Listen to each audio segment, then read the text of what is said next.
Good morning. ആരോ കാണാൻ വന്നിട്ടുണ്ട്. എന്നെയാ? ആരാ? ഒരു മിസ്റ്റർ ചാക്കോച്ചൻ.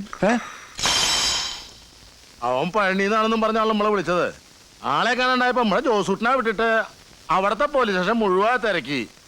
ഈ ചങ്ങാഴ വർത്താനം സ്വഭാവം വെച്ച് നോക്കുകയാണെങ്കിൽ അവിടെയാണല്ലോ ആദ്യം തപ്പേണ്ടത്. നിങ്ങളെ മനഃപൂർവ്വം വഞ്ചിക്കണമെന്നൊന്നും ശിവൻ ആഗ്രഹമില്ലായിരുന്നു. എന്തോ ഭാഗ്യം കൊണ്ടായിരിക്കും ജീവൻ തന്നെ തിരിച്ചു കിട്ടിയത്. പിന്നെ പോലീസ് കംപ്ലൈന്റ് കൊടുത്ത് ഞങ്ങൾ വെയിറ്റ് ചെയ്യായിരുന്നു. എന്നിപ്പോ കാരണങ്ങളൊക്കെ പറയാൻ ഒരുപാടുണ്ടാവും. അതൊന്നും കേട്ടിട്ട് എനിക്കിപ്പോ പോകാൻ പറ്റില്ലാന്ന്. എന്തൊക്കെയുണ്ട് ശിവാവിശേഷം? സുഖം തന്നെയല്ലേ? എന്തിഷ്ടത്തലയ്ക്ക് തല്ലുംപിടി ആയിപ്പോഴേക്കും തന്നെ ഇവിടെയും പരിപാടി. താനെന്ന് വന്നേ പറയട്ടെ. എനിക്ക് സ്വകാര്യമായിട്ടൊന്നും പറയാനില്ല, എനിക്കൊട്ട് കേൾക്കാനുമില്ല.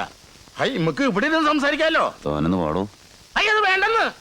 എന്നെ വിളിച്ച് കണ്ണും പിടിയും കാട്ടാനാണ്. ഇരട്ടി പറഞ്ഞേക്കാനുള്ള പരിപാടിയാണെന്ന്. ശിവൻ എന്താണെന്ന് വെച്ചാൽ മിസ്റ്റർ ചാക്കോച്ചനുമായി സംസാരിച്ചൊരു കോംപ്രമൈസിലെത്ത്. ഒരു കോംപ്രമൈസേഷനും ഇല്ല. പണം കൈ കിട്ടുക, ഞാൻ അങ്ങോട്ട് പോവാ. അത് തന്നെ നീ കോംപ്രമൈസ് സ്റ്റേഷൻ. എന്നാ താൻ പോയത് തന്നെ.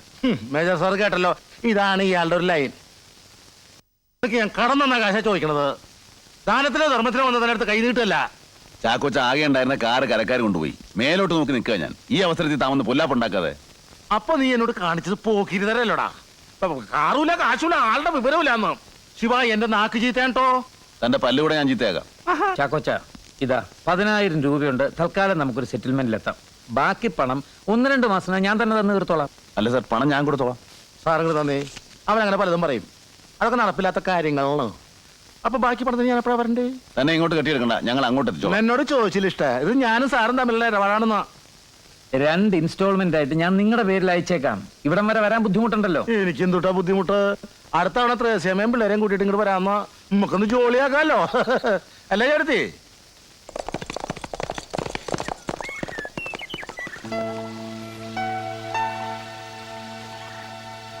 ഇവിടെ നിൽക്കാൻ ഒരു ബാധ്യതയുണ്ടായി. മേജർ സാറിനോട് ഒരു ഫൈനാൻഷ്യൽ കമ്മിറ്റ്മെന്റ്. അപ്പൊ പോകണമെന്നുള്ള ചിന്ത ഇപ്പോഴും ഉണ്ടല്ലേ? എപ്പോഴും ചുറ്റുപാടുകളോട് കമ്മിറ്റ്മെന്റ്സ് ഇല്ലായിരിക്കുന്ന എനിക്കിഷ്ടം. കെട്ടുകളില്ലെങ്കിൽ അടുത്ത ഇടം തേടി യാത്ര തുടങ്ങുമല്ലോ. അങ്ങനെ എത്ര നാൾ? എവിടെയും വിളിച്ചാവുന്നവര്. അത് പോരാ. ഈ എസ്കേപ്പിംഗ് ടെൻഡൻസി, അത് സൂയിസൈഡിലാ. അത് വേണ്ട. നമ്മൾ തുറന്ന് സംസാരിച്ചു തുടങ്ങിയെന്ന് തോന്നുന്നു. പറയൂ. എന്തു പറയാൻ? നമ്മൾ ഈ നടപ്പ് തുടങ്ങിയിട്ട് കുറച്ചായി. തിരിക്കണ്ടേ? എന്നോടൊന്നും പറയാനില്ല? ഒന്നും?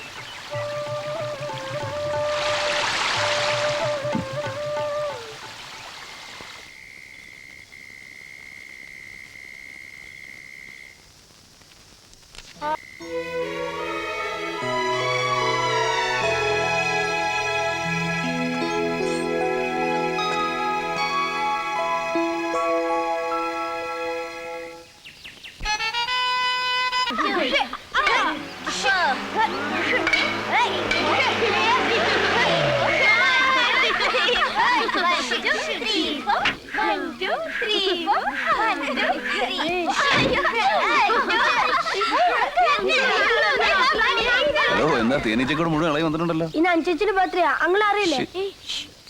എന്താ ഒരു കള്ളമുണ്ടല്ലോ, മിണ്ടരെന്ന് വാൺ ചെയ്യാൻ. അങ്കിളിനോട് പറയരുതെന്ന് പറഞ്ഞിരിക്കുക. ഒരു സർപ്രൈസ് ആവട്ടെന്ന് കരുതിയായിരിക്കും. ഓഹോ, എന്നിട്ട് എവിടെയാണ് ചേച്ചി? ചേച്ചിയും മേജർ അങ്കിളും ആന്റി ഷോപ്പിങ്ങിന് പോയിരിക്കാ. അത് ശരി. വാ.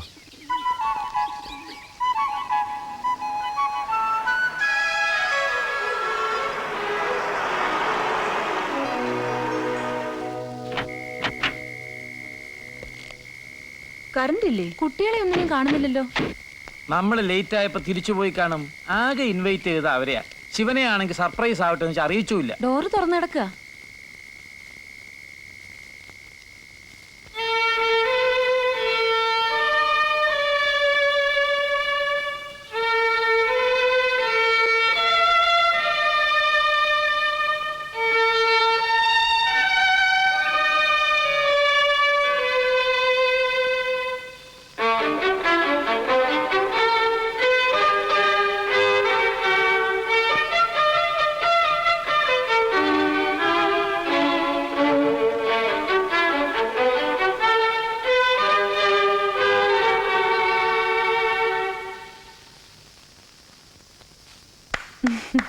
Grand, really grand. ഭയങ്കര സർപ്രൈസ് ആയിട്ടോ. ഇത്ര ഗംഭീരായിട്ട് ഞാനിതുവരെ എന്റെ ഒറ്റ ബർത്ത്ഡേ സെലിബ്രേറ്റ് ചെയ്തിട്ടില്ല. പിറന്നാളിന്റെ കാര്യം എന്നെ മാത്രം അറിയിച്ചില്ല. അതിന്റെ ഒരു സ്വീറ്റ് റിവെഞ്ചും കൂടിയാണത്. ഈശ്വര, ഒരുപാട് ജോലി എടുത്തിട്ടുണ്ടല്ലോ, കണ്ടില്ലേ? അതിനെ ഈ പിള്ളേർക്ക് നല്ല ഫീസ്റ്റ് കൊടുക്കണം, ഞങ്ങൾക്ക് രണ്ടാൾക്കും മദ്യം സപ്ലൈ ചെയ്യണം, അല്ലെങ്കിൽ അതിനുള്ള അനുവാദം കിട്ടണം. എന്താ ശിവൻ? ഇന്നത്തെ ദിവസമല്ലേ, എല്ലാം എന്റെ ഇഷ്ടം പോലെ. Before that, somebody should sing a song. നീ ആള് കൊള്ളാവല്ലോടാ. ആരാ പാടാൻ പോന്നെ? നീ എന്നെ Major uncle പാടണം. ആഹാ, Major uncle പാടണം. Major uncle പാടണം. Major uncle പാടണം. ലിസൺ.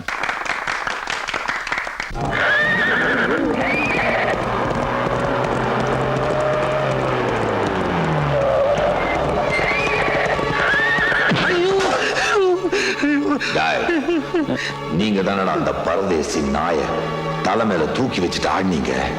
இனிமே இங்க அவனை பார்த்தனா அதுக்கு அனுபவிக்க போறது நீங்க தான். எங்கடா அவன்? எங்க? எனக்கு தெரியாது.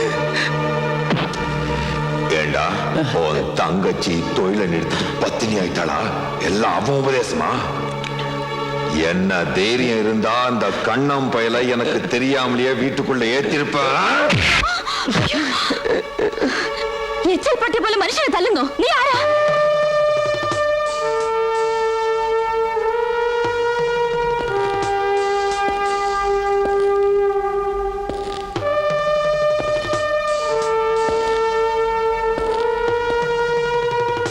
யாருமா நீ? நம்ம பழைய ஏட்டு வாசுவோட பொண்ணு. அதா வளர்ந்துட்டாளே. ஏண்டா என்னென்னமோ சொல்றீங்க, இதெல்லாம் சொல்ல மாட்டீங்களா? உன் பேர் என்ன கண்ணு? ஆ.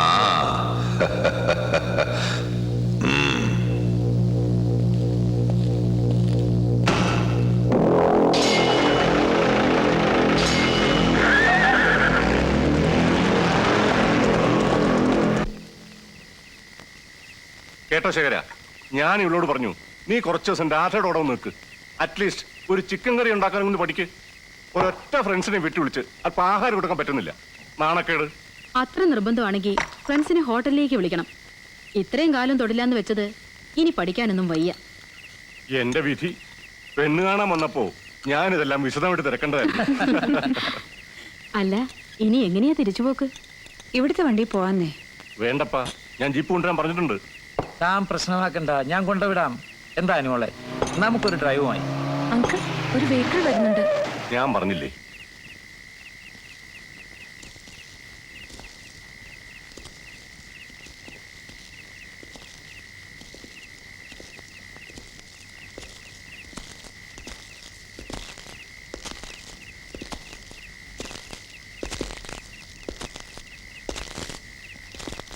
சி சார், நீங்களும் இருக்கீங்களா?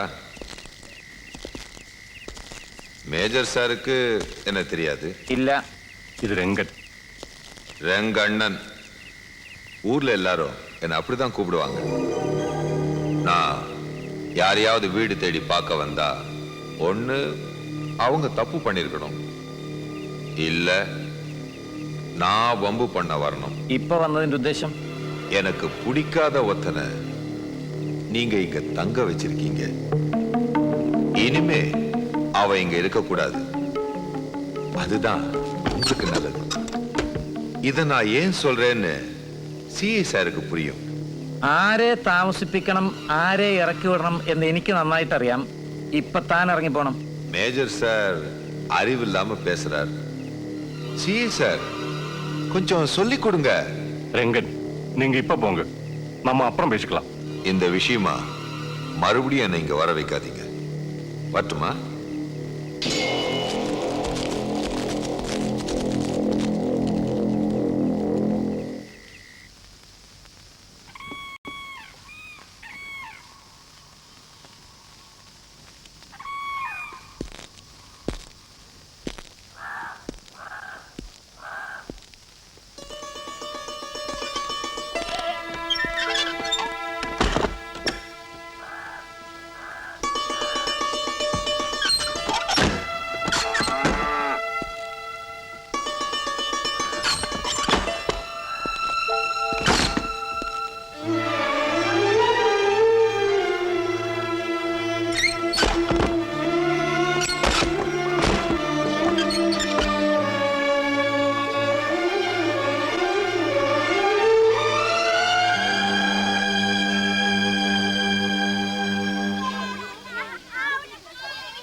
കൊടുങ്കയ്യ.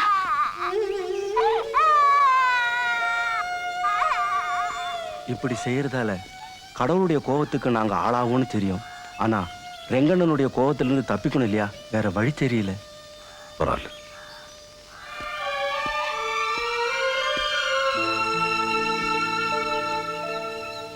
നിൽക്കൂ ഏട്ടാ. ഞങ്ങളുടെ ഒരു വീടോടുള്ളത് മറന്നിട്ടാണോ ഏട്ടൻ തിരിച്ചു നടക്കുന്നത്? വരൂ. വേണ്ട, നീ അതിന്റെ പേരില് നിങ്ങൾ തന്നൊരു ജീവിതമാണ് എനിക്കും കണ്ണനും ഉള്ളത്. നിങ്ങളെ കാണുമ്പോ കതവ് വലിച്ചടച്ച ദൈവം പൊറുക്കില്ല. ഏട്ടൻ വരൂ.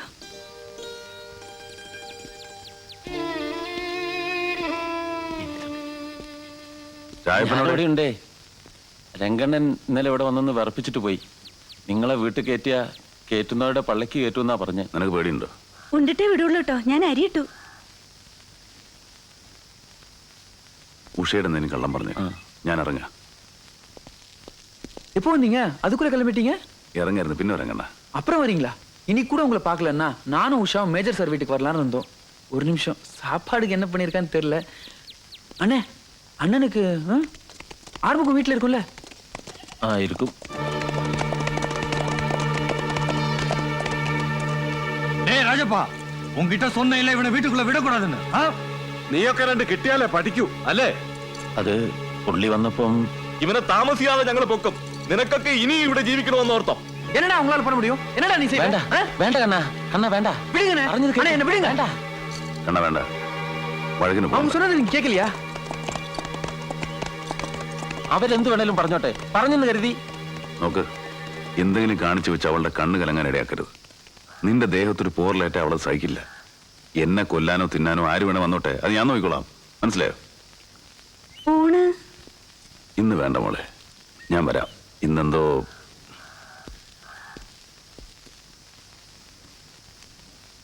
10:15 ട്രെയിൻ എത്തുന്നത്. അപ്പോഴേക്കും എന്നെ അവിടെ എത്തിയിട്ടുണ്ടാവുമെന്നാ. ഇവിടെ നിന്ന് ഇറങ്ങാൻ ലേറ്റായെന്ന് എനിക്ക് തോന്നി. അതോ ഒരു കോയമ്പത്തൂർന്ന് കാര് പിടിച്ചു വരുമോ? വ്യക്തമായിട്ടൊന്നും പറഞ്ഞിട്ടുമില്ല. ആന്റി എന്തിനാ ഇങ്ങനെ ടെൻഷൻ അടിക്കുന്നത്? എങ്ങനെ വേണേലും വരട്ടേന്ന്. വന്നിട്ടില്ലെങ്കിൽ അത്രയും നല്ലത്. വന്നിട്ടും വലിയ യൂസ് ഒന്നുമില്ല. അതുപോലെ തിരിച്ചു പോവേ ഉള്ളൂ. അനിമോളെ, ആന്റി പറഞ്ഞത് മറക്കരുത്. നിന്റെ അച്ഛനും അമ്മയും രണ്ടുപേർക്കും മൂക്കിന്റെ തുമ്പത്ത് അർശം. അവര് കടപെടാന്ന് എന്തേലുമൊക്കെ പറഞ്ഞുവന്നിരിക്കും. എന്റെ കുട്ടി തിരിച്ചൊന്നും പറയാൻ നിൽക്കരുത്. എന്താന്ന് വെച്ചാ ഞാനും മേനും കൂടി പറഞ്ഞ് ബോധ്യപ്പെടുത്താം. അതിന് ബോധ്യം വരണ്ട ആന്റി. അവരവരുടെ ഡിസിഷനിൽ സ്ട്രിക്ക് ഓൺ ചെയ്യും, അത് ഉറപ്പാ. എനിക്കൊരു റിക്വസ്റ്റ് മാത്രമേ ഉള്ളൂ. എന്നോട് ഇറങ്ങിപ്പോകാൻ ആന്റിയും അങ്കിളും പറയരുത്. പിന്നെ സൂയിസൈഡ് അല്ലാതെ എനിക്ക് വേറൊരു വഴിയില്ല. എന്റെ കൃഷ്ണ, എന്താ മോളി പറയുന്നത്? കളിയായിട്ട് പോലും അങ്ങനൊന്നും പറയുകയോ ചിന്തിക്കുകയോ ചെയ്യരുത്.